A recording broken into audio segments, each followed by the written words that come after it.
Every cohort, I see students who have performed well across their taught modules reach my research and dissertation module and then run into real difficulty. Not because of their capability, but because nobody prepared them for how different a ballgame research actually is. In your taught modules, there was usually a right answer, or at least a range of acceptable ones. You learned the content, you demonstrated understanding, and then you got your marks. Research does not work like that. Particularly at this postgraduate level, your supervisors and markers are no longer just satisfied simply seeing that you have done research. We expect justification, contribution to knowledge, rationale, value. These are not things that you can memorize or revise the night before. They require you to think, argue, and defend a position. And when those expectations shift, so does the knowledge base that you're suddenly expected to draw from. In undergrad research methods, we gate a lot of information. You learned about interviews, questionnaires, surveys, means, and modes, and that was enough. At the postgraduate level,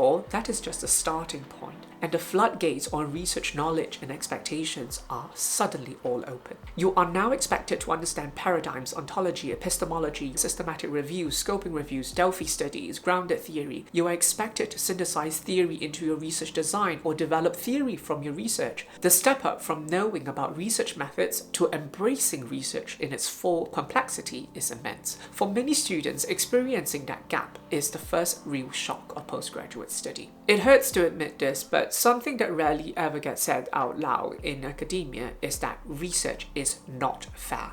As simple as that.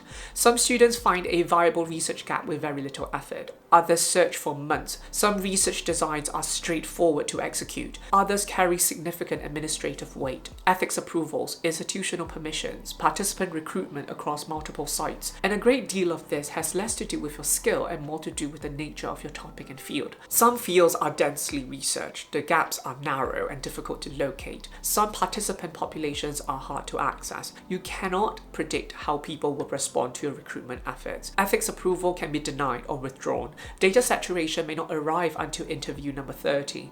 Your scoping review may yield only 3 articles that pass your eligibility criteria. You can try to be strategic about this. In fact, I have a video on easier research methods for postgraduate research. You can think more carefully about feasibility, you can do your preparatory work more thoroughly, but there's a degree of luck involved and a lack of control that nobody tends to acknowledge. In most of your prior modules, there are established answers, clear standards, right way to do something. Research resists all of that. Yes, there are conventions, there are guidelines, but a lot of research is about how you frame your study and how you argue for your research decisions, whether your justification holds, whether your methodology is coherent and defensible. You will rarely find a clear, definitive answer waiting for you in a textbook. For every theory and citation you find that supports your point, there will be another that contradicts you. You will need to develop your own position and ground it in existing literature and argue for it convincingly. This is where your academic writing and critical thinking are pushed to their absolute limit. There is a framework widely used in education called Bloom's Taxonomy. It maps different types of cognitive activity from basic recall at the bottom to creation at its very top. Postgraduate research sits at the very top, and most postgraduate taught modules sit somewhere underneath it. You are not only applying knowledge, you are not only demonstrating understanding, you are being asked to produce something original, something that did not exist before you made it. That is the highest order of intellectual demand in the entire taxonomy of human learning, and you're forced to the frontier of human knowledge along with the rest of the researchers in the world. You cannot compare research with your previous coursework,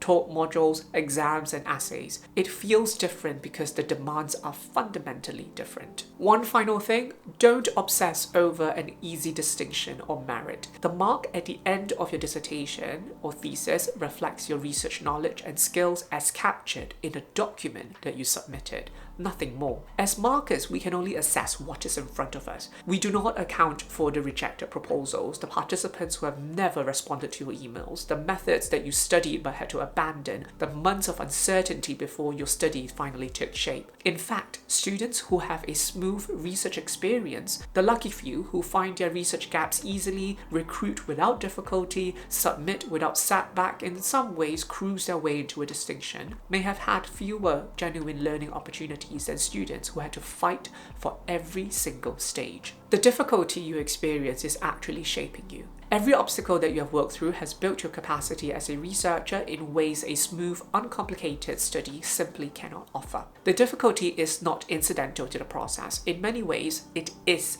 the process. Research is not for the faint-hearted. The challenges are not something to find a way around. They are something for you to move through, and in some cases, to actively seek out. If this resonates with you and where you are right now, tell me about it in the comments. I would love to know what you're struggling with. And if you want support working through the research process, I work with Masters and PhD students one-to-one. You can find out more and book a free introductory chat with me in the link below. I also have a range of templates and guides on my resource hub to make your research life easier. Link is also in the description. I'll see you in the next video.